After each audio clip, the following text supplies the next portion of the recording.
All right, and we're seeing folks make their way in through the door. Welcome, everybody. Happy Wednesday. We've got about 5 minutes to the start of the Nurses Drawdown Mobility webinar, so grab another cup of Java, grab some tea, and we will just be here in the waiting room together until we kick off at the top of the hour.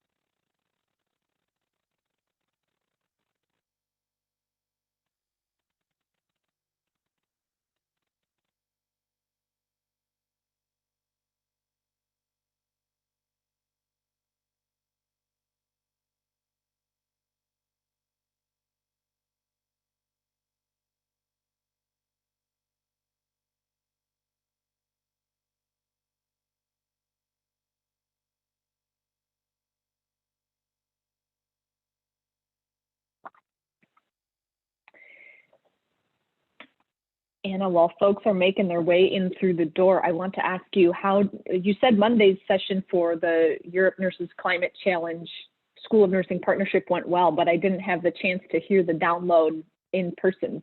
Tell us a little bit more.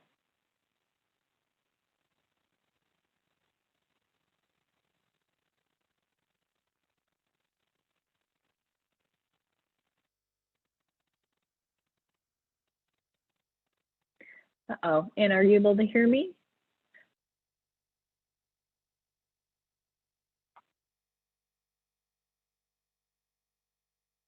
Uh-oh, where'd she go? I'm glad we got that part figured out. Please she'll pop back in here. And good morning, almost good afternoon, folks. Welcome. Thanks for joining. We're just at a few minutes to the hour. We'll wait just a bit to get started here.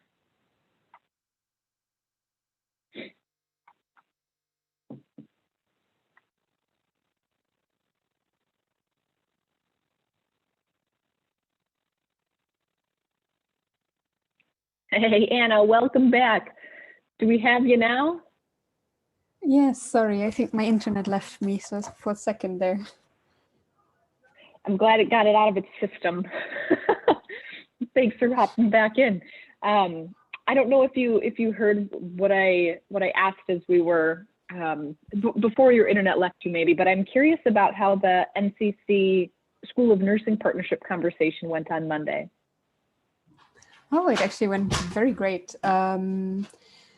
We had, well, one school that couldn't join after all, because, well, they're also busy with COVID, but all the others were super engaged as well. And we have, well, a start on the first draft of the document. It's still going to take a few months, but it's coming together slowly. All right. Oh, very good.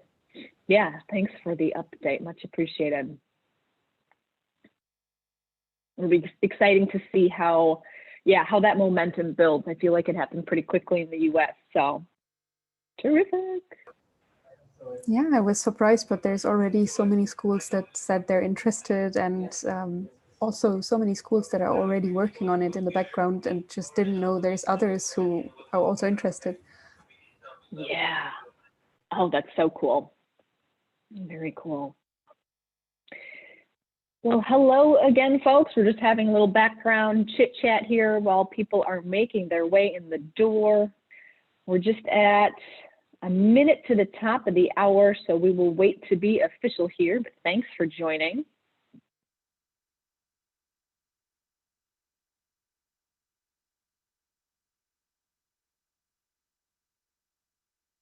And Katie, I see you already have the recording running, so there'll be lots of fodder to cut out. It's easier to just cut it out than if you forget to turn the recording on. So I've learned the hard way with that before too. Great, thank you for picking that.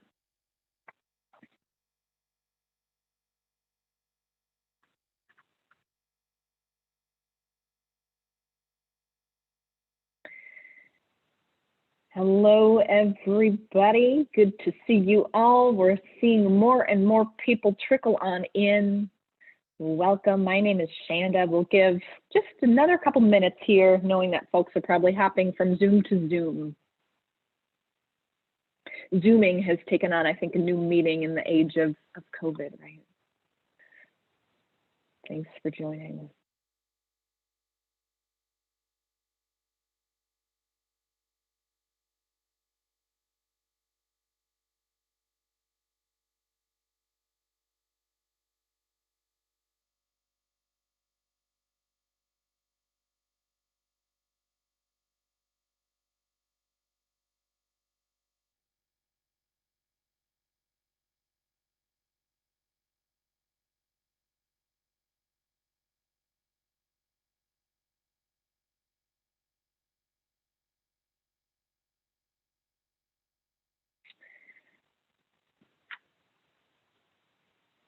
All righty, let's get rolling.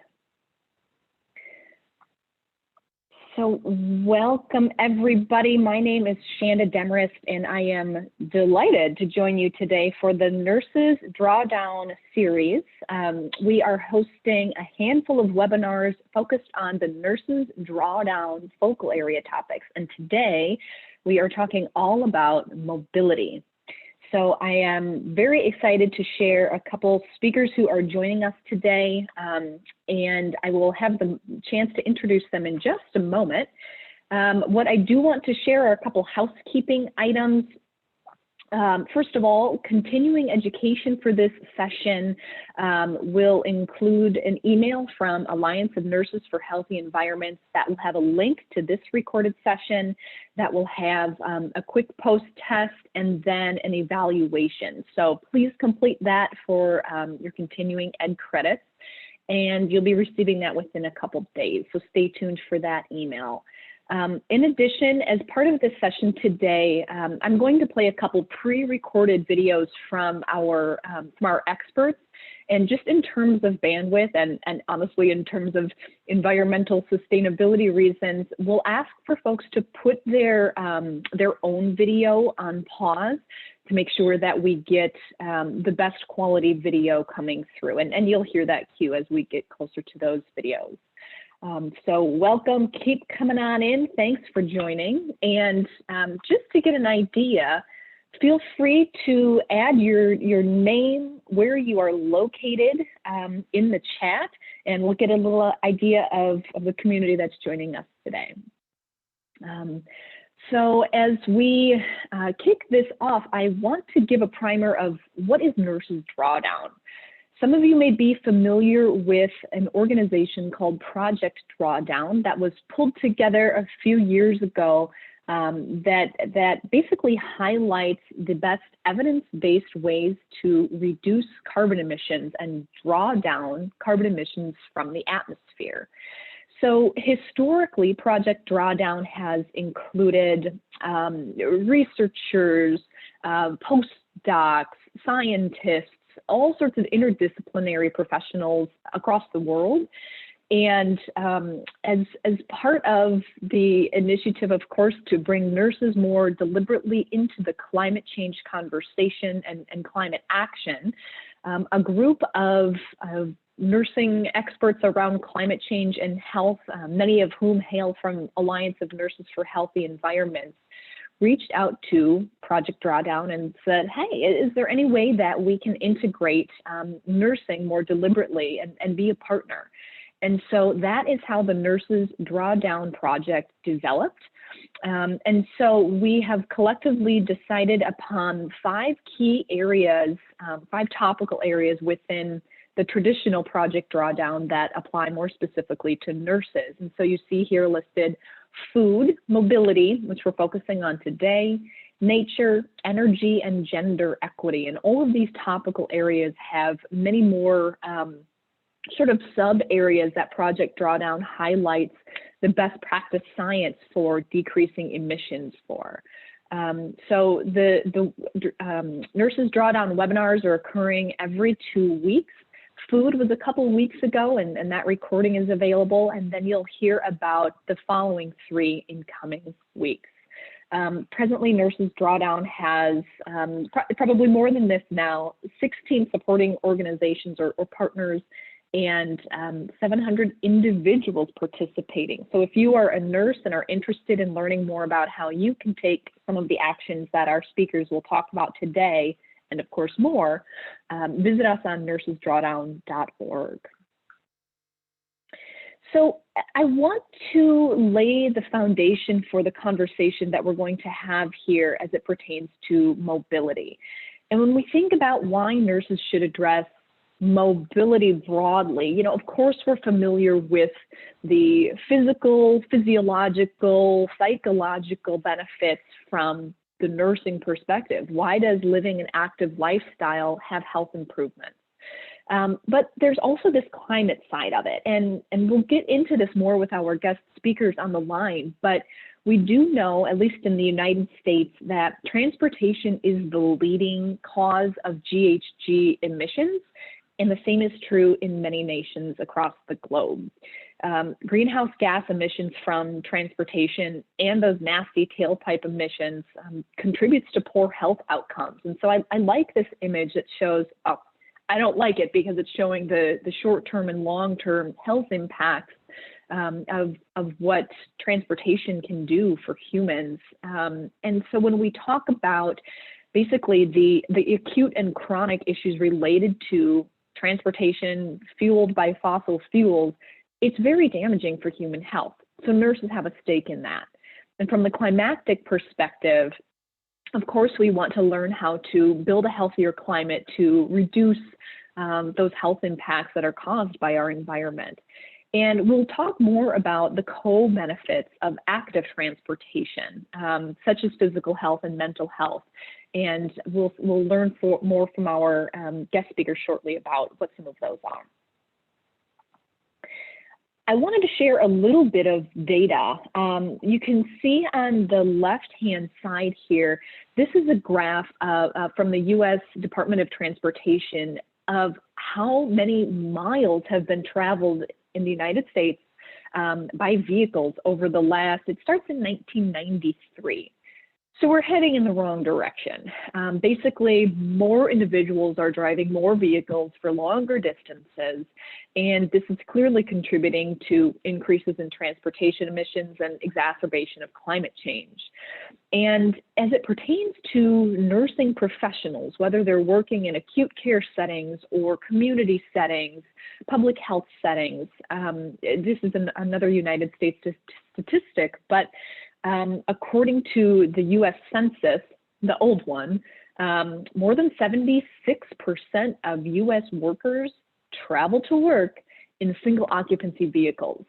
So this is clearly part of our culture, and comparable data from specifically the developed nations across the planet identify similar issues.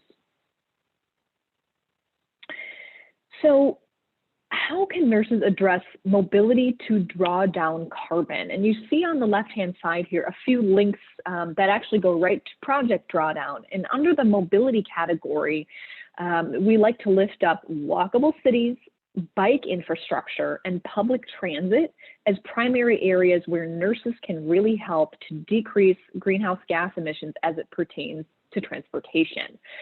So we have responsibility to help create that culture shift where walking, running, biking, rolling to work, and supporting that in terms of patient care is much more the norm.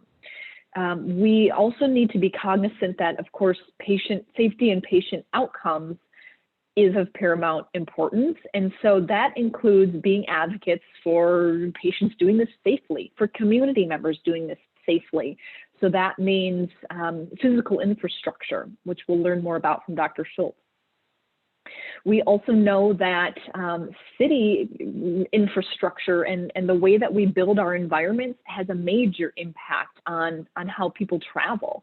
And so creating dense, compact, appealing cities that has public transit infrastructure is much different than having, having a large rural sprawling community where individuals almost need to drive in order to get to work, for instance. There are many other physical infrastructures that we can put into place to make sure that not only patients, but individuals generally are able to participate in this active and safer transportation. We'll also hear from Anna on the line, who talks about some personal examples of being a biking nurse and how bicycle security, workplace showers, I mean, some of those things that we might not think are necessary for this infrastructure really do make a difference. So with that said, I would like to introduce my dear colleague, Anna Fearman. And Anna, I see you're on video here, which is terrific. Anna's joining us today, or in this case, this evening, from Brussels. Anna is a climate officer at Healthcare Without Harm Europe, where she is responsible for administering the Nurses Climate Challenge at Healthcare Without Harm Europe, which provides resources and network opportunities for nurses across Europe who are taking action to protect their patients and communities from those worst impacts of climate change. Additionally, Ms. Fearman also supports the Healthcare Climate Challenge in Europe, connecting European hospitals with healthcare systems in their efforts to become climate smart. And Anna has a very interesting background before joining Healthcare Without Harm Europe. She worked as a pediatric nurse in both a German NICU and a small rural hospital in Uganda. Anna helped to ensure access to low-level health care with a German nonprofit organization in Greek refugee camps as well. So she has a very vast international background.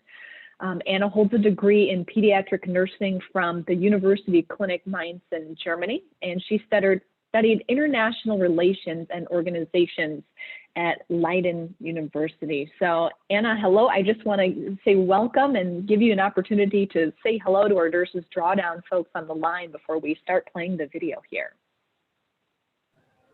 Yeah, hello. Thank you very much for having me here. Absolutely. Okay. Thank you, Shanda. So, everyone, and thank you for joining me this morning. Let's get my tech glitches out of the way. It's always the necessary evil here. Okay, so let's first start by sharing Anna's recorded video. I have too many screens, which is not sustainable here. Thank you for your patience as I get this started.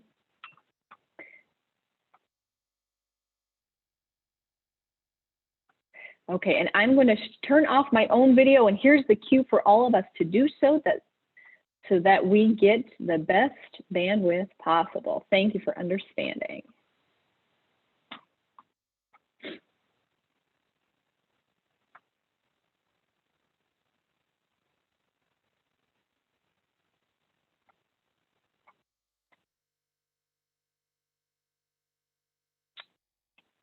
And then Katie, once I click play here, maybe I can get a verbal from you that you're able to hear it. Thank you, Shanda. Good afternoon here from Brussels. Well, good morning in the US. My name is Anna. I'm a pediatrics nurse and a climate officer at Healthcare Without Harm Europe. And I'm talking today about sustainable mobility with a focus on nurses in Europe. I want to start with my personal experience because I've been working from a few countries. And for example, in Germany, it is actually very, very hard to use active travel to get to work. Usually the car is still seen as the main mode of transportation. All the streets and infrastructure are organized around the car. So you will often have the issue that bike paths are just not possible to bike on, like you see on the left, or that bike paths are just used for car parking without an issue, or even parking spaces are drawn on the bike paths. And also public transport can be an issue because on the times when you have to go to your night shift or to your very early shift, you often just don't have any buses or trams going. Then I also studied in the Netherlands, where it was very different. Bikes were always the main transport. There is bike parking everywhere. My university, for example, took part of the car parking, the underground car parking, and reused it for bike parking. And you can imagine that also saved a lot of parking space, because instead of coming with one car per nurse, you would have 5 or 6 parking spaces in that spot. From there, I want to switch right to the impacts of sustainable mobility and what it does to you. First of all, it saves time and money. Cars are expensive, gas is expensive, and repairs in a bike are a lot cheaper than in a car. And unless you have to travel very far, the time to go to work with a car, park it, wait at traffic lights and so on, and even in traffic jams, depending on which time you're traveling, you will even be faster with a bike. Additionally, you will also stay fit and healthy if you take a bike to work. The current recommendations, I think, are around 30 minutes of exercise per day. So just going to work 15 minutes with your bike and going back after your shift will already fill your daily recommendation of exercise. It will also help you to cope with the shift work and to sleep better. That's not only from studies, but also from personal experience. Going home with a bike after a very stressful ICU night shift and biking for 15 minutes, it really helps to calm down, leave the work things at work, and get the distance between work and home. That's not the only mental benefit, though. There's also lower anxiety in people that exercise and lower levels of depression. Currently, obviously, with the corona pandemic, active travel is also very useful because it helps with social distancing. You obviously can't share your car or easily use public transport safely. And often the argument is brought that the air pollution while biking along a busy road will negate the effects or the positive effects. But at least in European cities, the benefits from the physical activity are always outweighing the risks from the air pollution. Also, when you're in a car, you have the same air pollution. You breathe the same air while being on the road.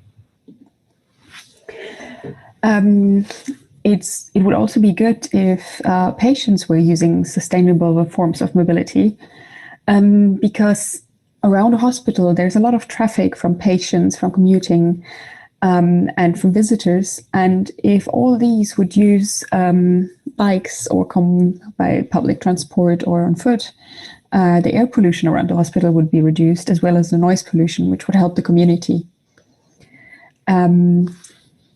For patients that come via active travel, it will also increase their fitness and health, and thus lower the risk for diabetes type 2, dementia, cardiovascular and respiratory diseases, and even for some cancers, for example, colorectal cancer or breast cancer.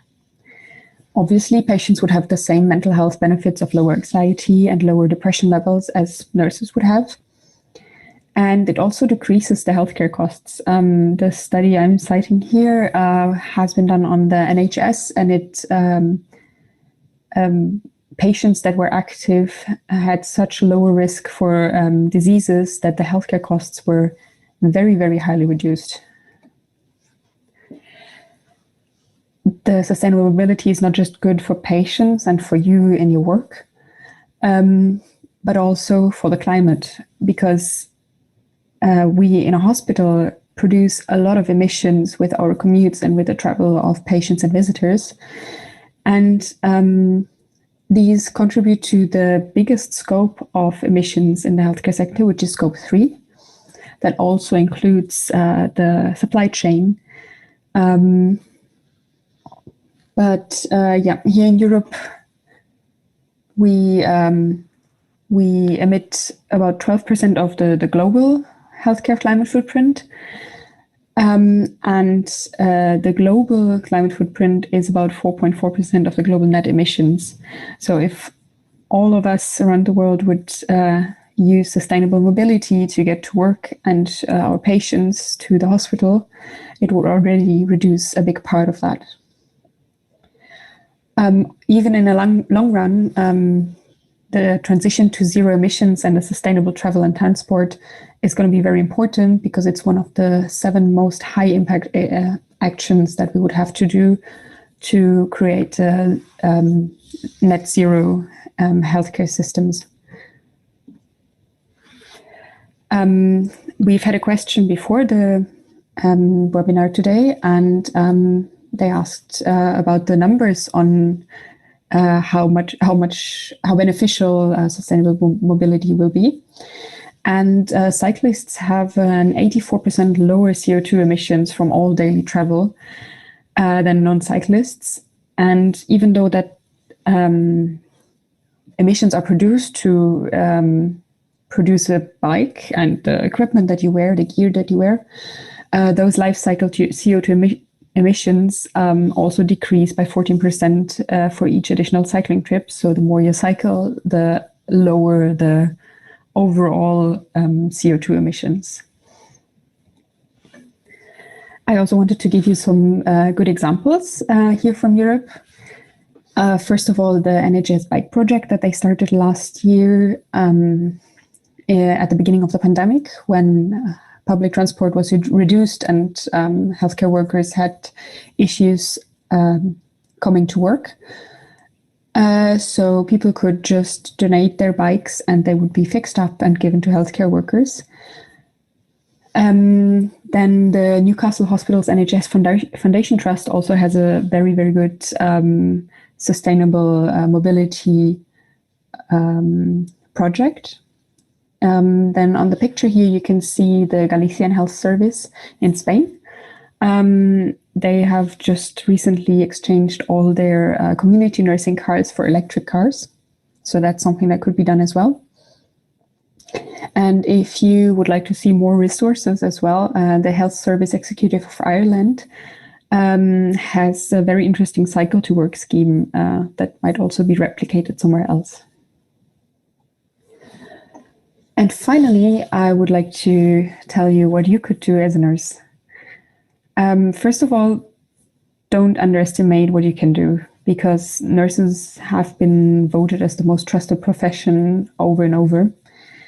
And you can use that trust that is put in you to advocate in your hospital. For example, asking for safe bike storage, for showers, for hospital bike fleet,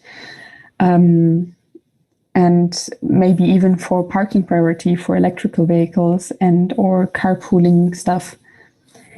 And you could even go a level higher and advocate in your city with the mayor or with your local representative for safe cycle and pedestrian paths, or for public transport that you can also use as a nurse at shift starting times. And finally, just talk to colleagues, talk to patients.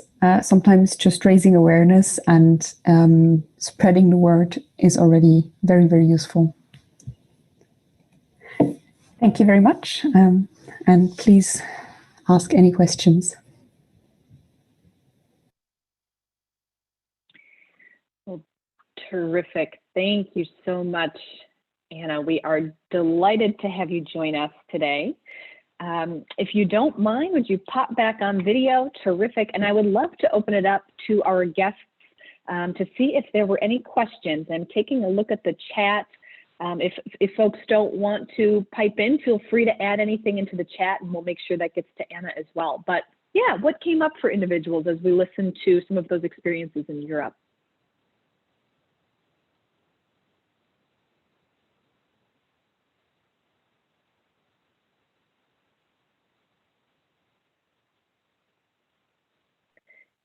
And I always have a starter question to get going. So Anna, maybe I can pitch you this one. I think there's a question from... Oh, there is. Somebody's raising the hand. Ian? Oh, shoot. Or Ian? Sure enough. Sorry. Hey, Ian, good to see you. I would love to hear from you. Hey, thank you, Shanda and Anna, for the presentation. This is something that's definitely near and dear to my heart. While I'm not a nurse, I am certainly a cyclist and bike commuter to our facility. So I guess my question is this: have you seen any examples of, I guess, larger campuses that have advocated for changes in infrastructure on site to make cycling more safe, like sharrows, curbs, bollards, anything along those lines to actually protect bike lanes? Because while we do have wonderful bike lanes on campus, they're unfortunately almost always every day. Your picture of a car in the bike lane is like my daily here, just because, of course, there's a lot of people traveling by vehicle. They don't have anywhere to wait, yada, yada, yada. So I don't know if you have any good examples of people who have, or facilities that have advocated for changes in infrastructure along those lines to really beef up safety and ensure that their campuses are places of health and well-being. Yeah, the first one that comes to my mind is one of the examples I put on my slide, the Newcastle Hospital NHS Trust. They worked actually together with their city council, the University of Newcastle, and other leading organizations in the city, and they managed to altogether declare a climate emergency. I think they were also the first hospital in Europe who ever did that. And since then, they're all working together on mobility issues, which includes actually a really, really cool project where they moved the whole transport of blood samples and so on that would be moved in between the hospital and the labs and other facilities in between, because the hospital has different buildings. And they changed that from cars to electric bikes and had like an electric bike fleet that would bring these, and also, I think also staff clothing to the washing centers and so on. So there is a good example there if you want to have a look. You're welcome. Thanks, Anna, and great question, Ian. Any questions from other folks in the audience, either in the chat or you feel free to throw up a hand, come off mute.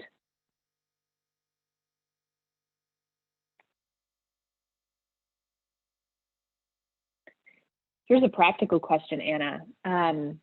So I've been a bike commuter to work as well, and a night shift worker, but fortunately I lived fairly close to work. Hopefully this is a quick question, but how do you stay safe on some of those busy streets or urban centers when you're not necessarily biking at particularly safe hours? Well, what I personally did always is just wear the right equipment, so don't go without a helmet. And I know those reflective vests look absolutely ugly, but you can fix something up on your backpack or on the back of your bike. That's like the first thing, and have a working light on your bike as well, because if you go to your night shift or from your night shift in the morning and you're not at all awake, at least make sure that you're seen by the cars that are driving. And then, well, the other problem is probably also traffic that is not always safe. If there's roads that are where you feel not safe biking, maybe rather take the tiny trip that is a bit longer and you arrive 5 minutes later instead of getting hit by a car. Those 5 minutes often don't make a huge change, and it already helps to stay safe. And finally, I guess if your hospital is like in a very dark campus, or you don't have a safe place to park your bike and go from there to your shift or to your ward, then maybe don't do it. As good as it is for the environment, it's not worth getting into trouble or being robbed or whatever in some dark corner of your hospital building. Yeah, thank you. And last question, thank you for posing this, Kate. What are ways to get started? Ways to get started. Well, there's a lot of ways to get started. I'd say, well, first of all, you could get a bike yourself, learn how to bike. I know not everybody can do it, but just try it out. You might find you like it. And on the bigger issues, I'd say for advocacy, maybe just ask. You would be surprised how far you can get with just some bold questions. For example, well, that's an example from my studies, but we simply asked our university board if they wanted to maybe reduce their emissions in certain ways or add more bike parking in the car parking lot. And it was, after all, not such a big issue for them. They just didn't know that it was an issue. So yeah, be bold, ask, and don't be shy from the big names in your administration. They're also just people. This is why you're the climate officer at Healthcare Without Harm Europe. Anna, thank you. I see one more question in the chat from Dr. Kathy Murphy, but if you don't mind, maybe you could answer that via chat because I have an eyeball on that clock.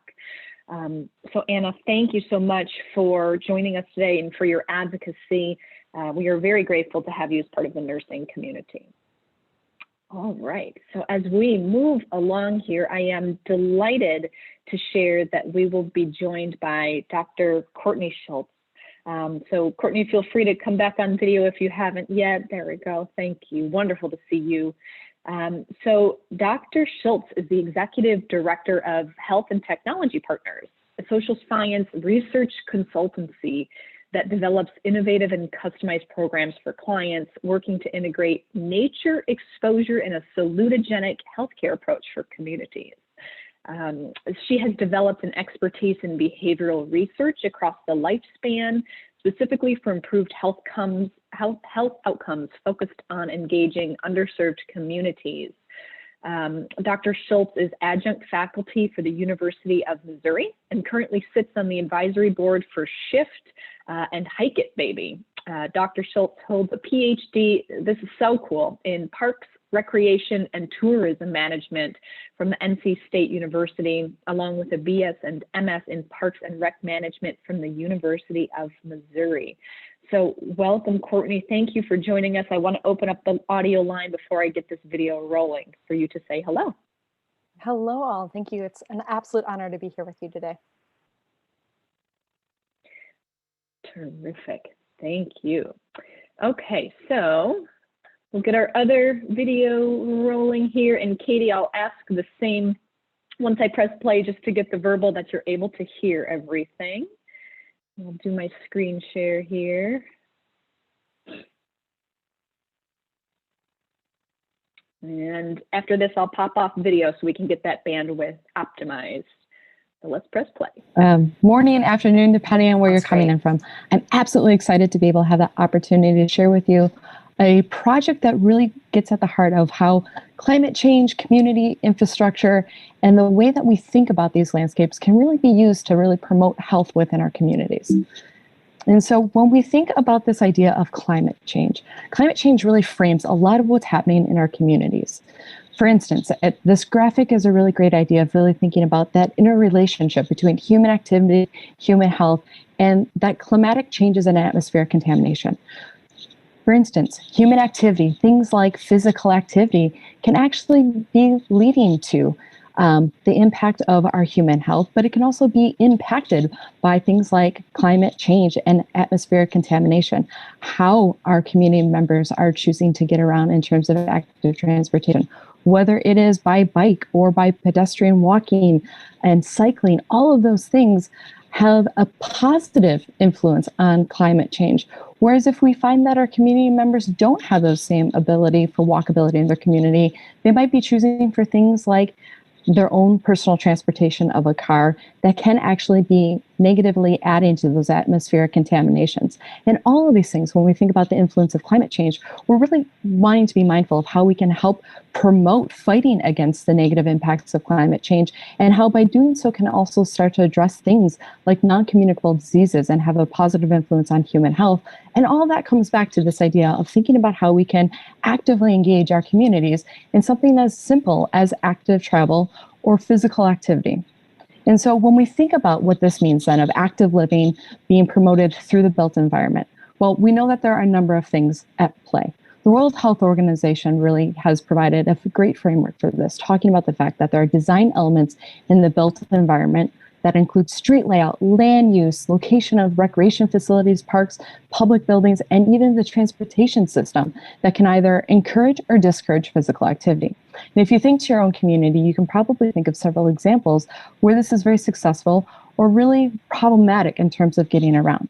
Well, one study that I participated in really looked at this idea of what public policy and built infrastructure mean in a microcosm when we look at just one neighborhood.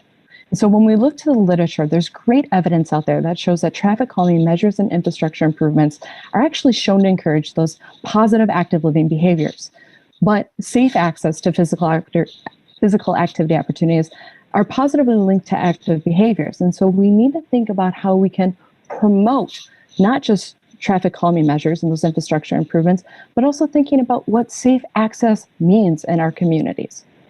And so what I had the great opportunity to do with the team along with me in a Midwest town in the United States was to look at an intervention. And it was a natural experiment that came around where we were able to examine the impact of street crossing infrastructure modifications on crossing behaviors and traffic patterns.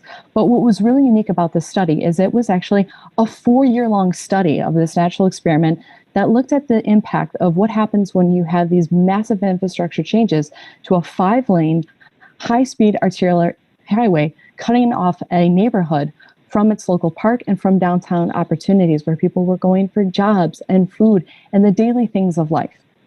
And so on your screen, you can see 2 images. Both images are from the study location where the intervention took place. On the left-hand side, you can see a very busy street, and you see 2 pedestrians standing in a turn lane, looking to kind of dodge traffic. To put it crudely, the Frogger effect, if any of you are familiar with the old video game, right? It's not a safe concept. You have people who are really dangerously dodging traffic, trying to cross from their local neighborhood, which also included a low-income housing settlement, to things like the local park.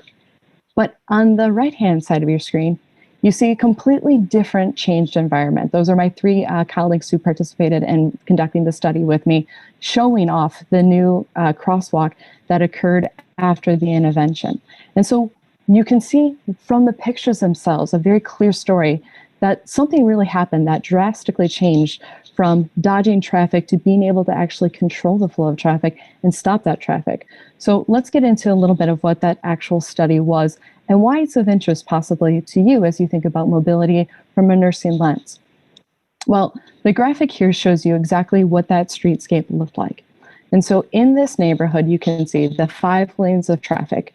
What existed originally was an outdated, non-ADA compliant pedestrian bridge. Now that pedestrian bridge was problematic for a number of reasons. It was poorly designed. So think about parents with strollers. They couldn't actually cross the street with their child in a stroller because they'd have to lug the stroller and the child up multiple flights of stairs over the street and back down.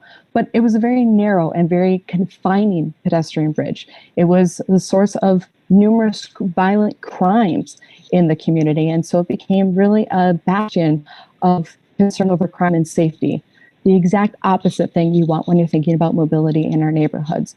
And so that pedestrian bridge was slated to be removed by the city. And we had an opportunity to come in and really study and examine what would happen if instead of that outdated, unsafe pedestrian bridge, there was an installation of a signalized pedestrian crosswalk system. And that's what's circled in the red here.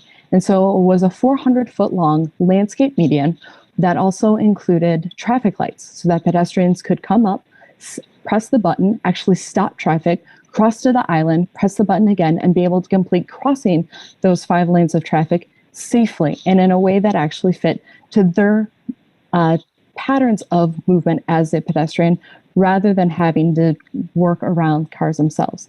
And so what's important to keep in mind here is when we think about 5 lanes of traffic, all of us have a different reference point for what this means. Well, in this particular neighborhood, it means that there was an extremely high traffic volume for a residential neighborhood. Up to 23,000 vehicles per day traversed this stretch of road, often at speeds, maximum speeds topping out between 60 and 70 miles an hour, which is a little crazy to think about since the posted speed was actually 35.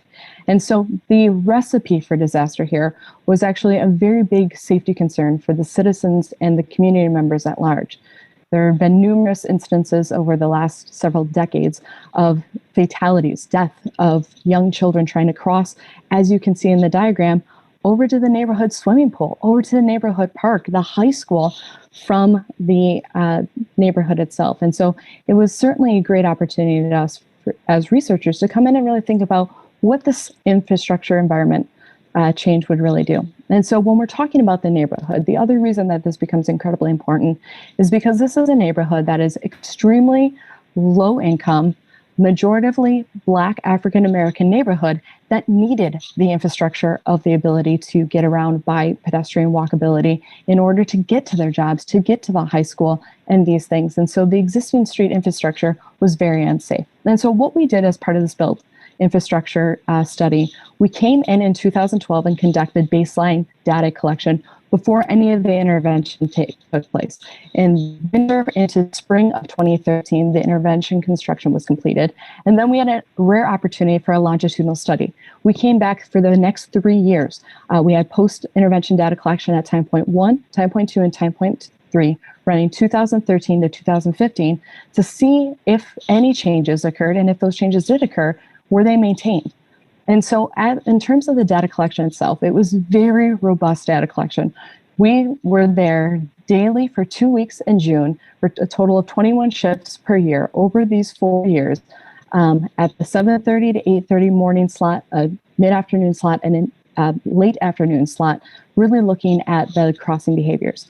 The pedestrian data itself was collected through direct observation modes, looking at these crossing zones. So whether or not it was a non-designated crossing, like we saw in that original picture, if it was a designated crossing at the intersections of the crossing streets that bound our intervention site, or if it was a designated crossing at the intervention location, either the old pedestrian bridge or the new crosswalk itself. We also had an opportunity to collect traffic data. So we had embedded sensors that were measuring both the volume and speed of traffic for several of the years that we were doing this. And so when we think then about all the built infrastructure that went into this, what impact did the intervention have? Well, quite simply, it increased pedestrian safety, and it did so in pretty fantastic ways. So when we look to the pedestrian crossings, what's neat to see is the volume of total pedestrian crossings did not change across the years, which is good.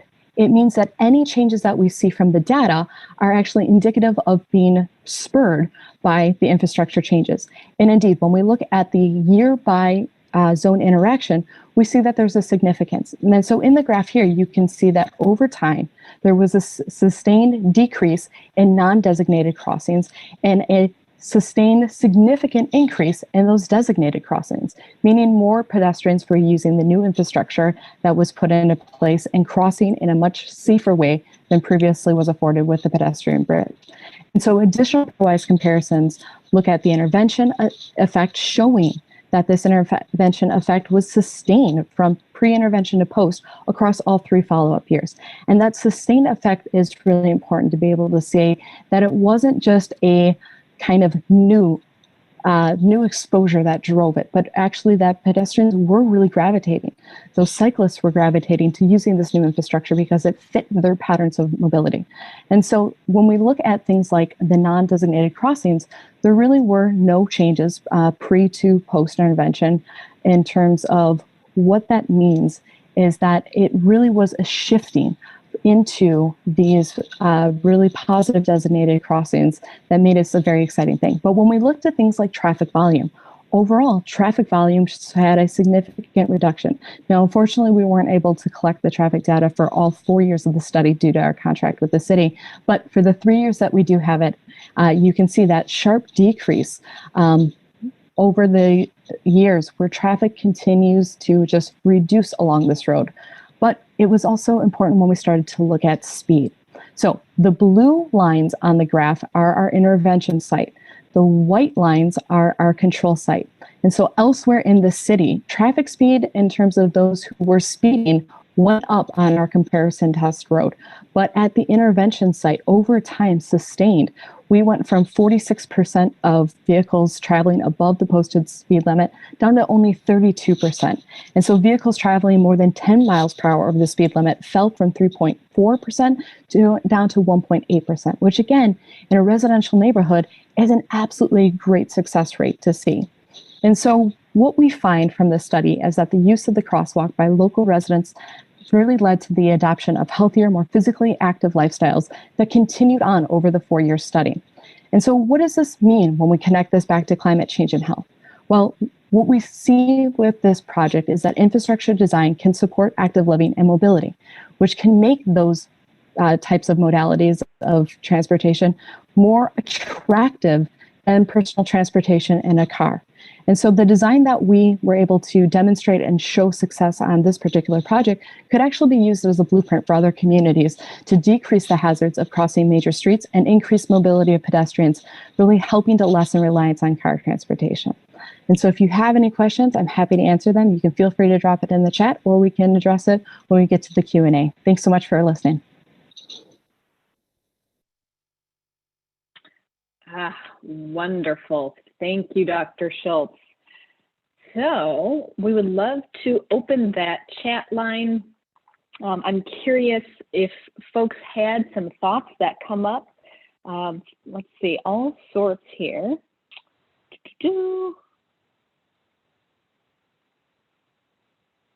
All right, I'm just doing a little scroll through of the chat.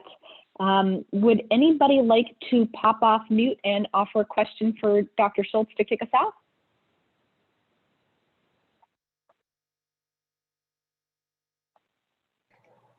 My question is, how did you first get involved with all this?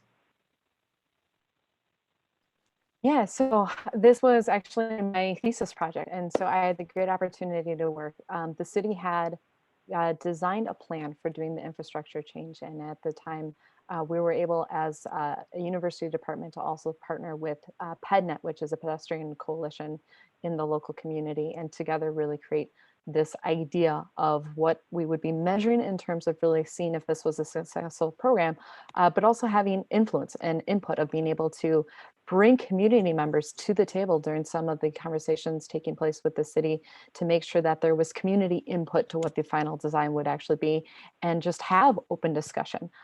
This was a road that was a cause of a lot of emotional trauma and grief for that community. It was historically a very segregated road. And what I mean by that is there had been instances of racial violence, of white frat boys intentionally running down Black pedestrians. And so there was a lot of concern from the neighborhood about whether or not standing in the middle of traffic would be safer than not having the crosswalk.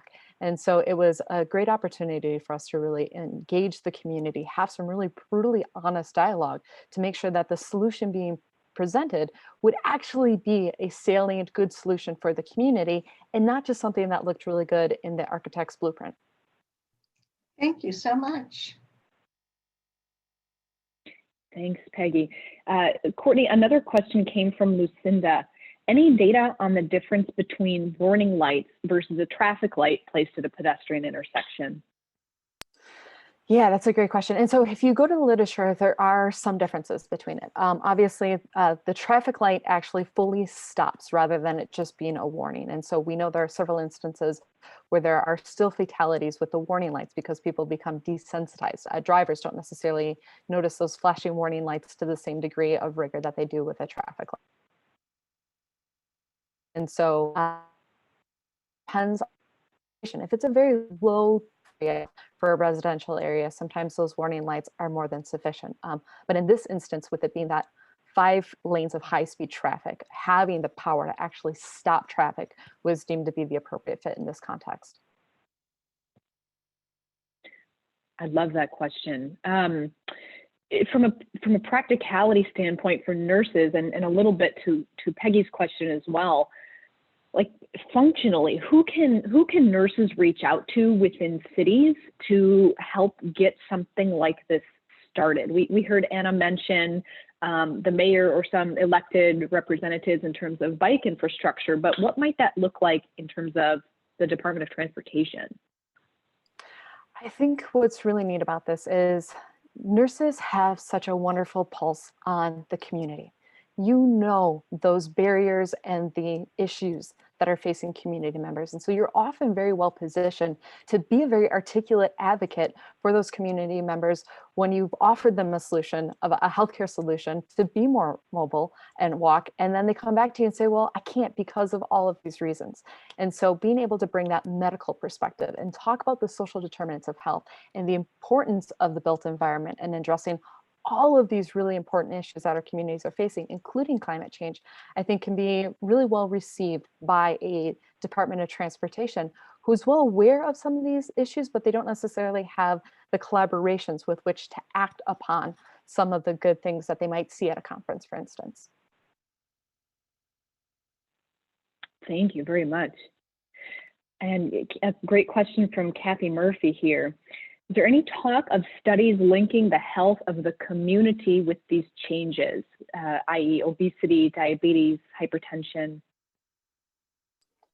Yeah, so there is a growing field, the active living research field, which really looks at how these built infrastructure changes are having impacts on communities. So I refer you, it started within the Robert Wood Johnson Foundation as an initiative 15 plus years ago that evolved into its own conference and has since then really been this very active research line looking at how things. So for this particular study, I also was looking at park use and tracking whether or not the increased accessibility was changing, who was showing up to park use, and the level of moderate to vigorous physical activity within the park as a result of it. And so there are a number of studies that have begun to really look at taking that even farther down, this idea of causes and impacts of non-communicable diseases, to look at then if we see changes. And so we know, especially when we look at things like zip code and access to parks and the number of parks and walkability facilities, we do see at the population level this correlation between better amenities, better opportunities with improved health outcomes in a lot of those non-communicable disease categories. So it's a great opportunity for us to really start thinking at that community level how we can really facilitate and improve individual health outcomes. Thank you. And I think we have time for one more question here from Dante, and that actually was kind of a nice primer talking about some organizations that are really fueling this type of research. But are there other projects similar to yours related to climate change and mobility? What else is happening in this field? We're starting to see a lot. One of the great opportunities that you might look to is actually the National Park Service. Now, typically not an organization that as a nurse you might come to your first forethought, but they've really started to look at the impacts of climate change, transportation issues, what happens when we have a lot of people driving there versus taking public transport or biking. And so there are a number of kind of advocates in this public health and public land space, including urban colleagues that are really looking at considering this lens of climate change. And it's something that in the last 5 years, I've seen an absolute growth, and is something that we will definitely continue to see more and more evidence coming forth as more people are cognizant of the impact of COVID and what accessibility means from these public healthcare lenses. So lots of good things to keep an eye on. That's great news. Thank you, Courtney. I see one more question in the chat, which perhaps you can address in that format while we close out with a video from our last speaker who unfortunately is not able to join us. So Ignacia Gonzalez from Santiago, Chile, is actually practicing at the bedside today. She is working with COVID patients, but Ignacia is a nurse from Clínica Alemana in Santiago, and she has worked for 3 years in a newborn unit and did an observership at the Children's Hospital in Philadelphia, which is really what spurred her interest around climate and sustainability. And she's currently completing her master's in Health Business Administration at the Universidad de Desarrollo in Santiago. So we'll keep Ignacia in our thoughts as we take a look at the video that she is sharing with us today.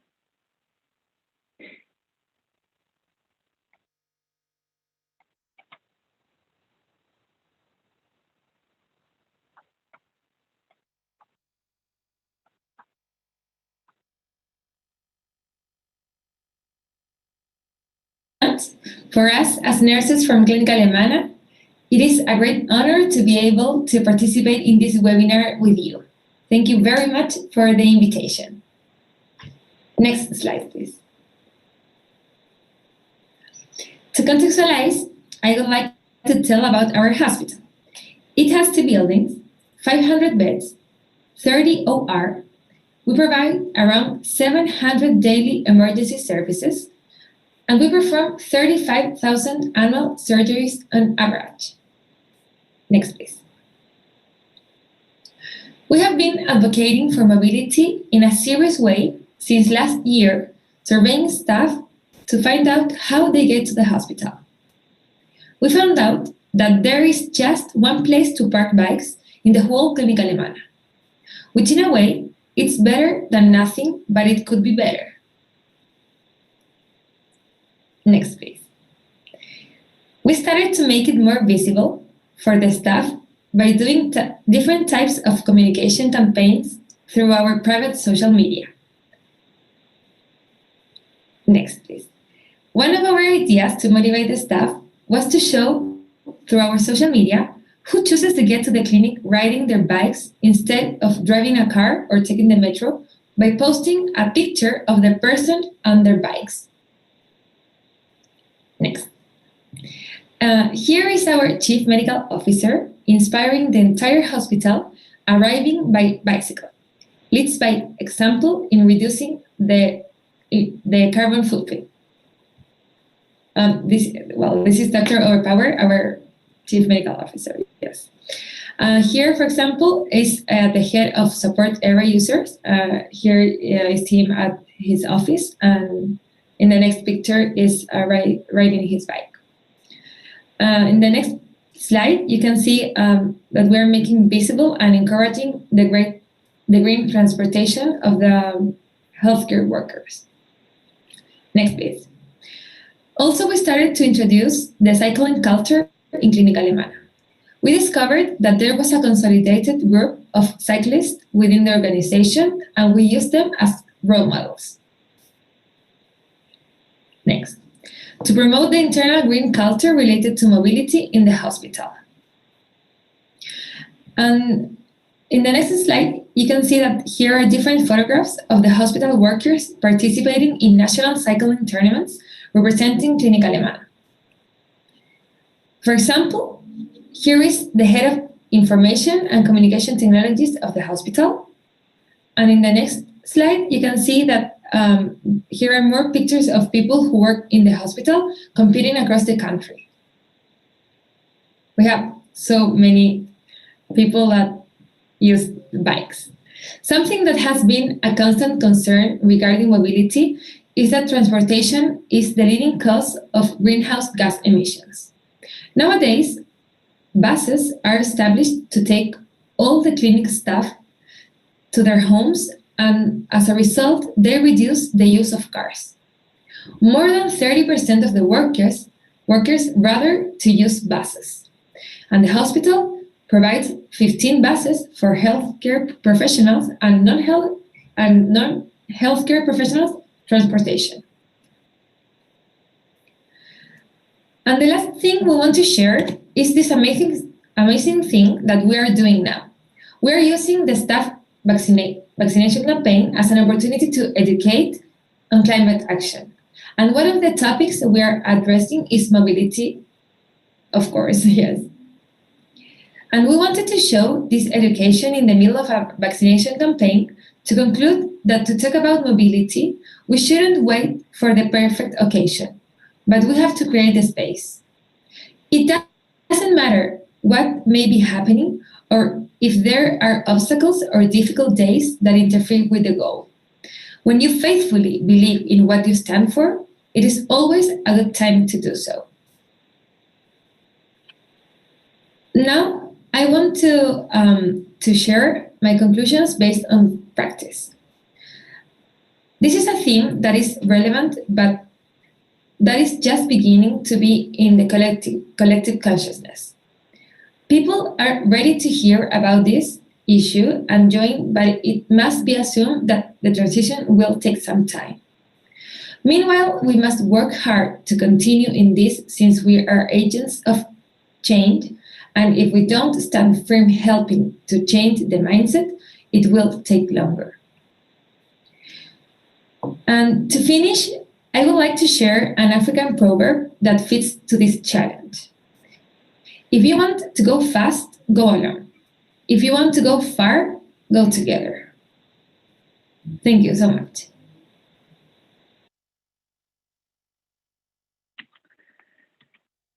What a terrific way to end this session with the note from Ignacia Gonzalez in Santiago. If we want to go fast, go alone. If we want to go far, go together. So it's such an honor to have you all on the line with us today.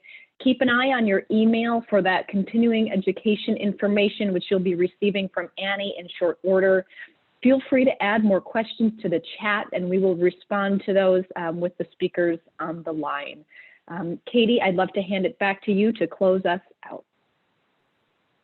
Well, thank you to Shanda and our speakers. This was really great and inspiring, and I cannot wait to hear what the nurses on this call end up doing based on all of these great ideas and ways that we can engage and show nursing leadership. It's such a great opportunity for nurses to be leaders in their healthcare institutions. So thank you so much for this inspiring hour.